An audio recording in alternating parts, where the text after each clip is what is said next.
Good morning. Ayan, gusto ko ipagmalaki na dito kami sa Kabuyaw. Ayan, kay ni Mayor yan. Maraming salamat po, Mayor. At saka sa lahat ng konsihal. Ayan, kay Vice Mayor, thank you po. Ito yung mga laman ng pag-grocery nila. Dalawang unit yung bahay namin. Tapos, 3 pamilya kami. Kaya, kompleto kami. Maraming salamat sa inyo po. Mayor!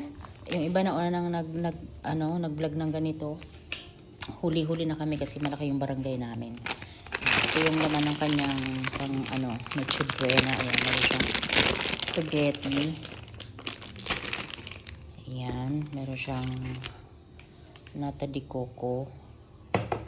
Meron din siyang cheese. Ito, ayan, cheese. Erin cheese. Meron din siyang, ayan, ketchup.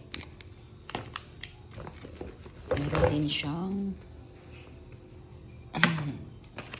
ito, today's na mixed fruits, salad. Meron din siyang, ayan, cowbell. Meron ding meatloaf, ayan, CDO meatloaf. Meron ding carne norte at mayonnaise. Thank you so much po, Mayor, at saka sa lahat ng mga konsihal. Ayan po, ibabahagi ko din po yung dalawa dyan sa nanay ko at saka sa kapatid ko. Ayan, ibibigay ko sa nanay ko at saka sa kapatid ko. Ito lang yung sa akin dyan at saka to. Kaya ito lang ang binuksan ko. Thank you very much po sa lahat-lahat ng taga munisipyo. Thank you.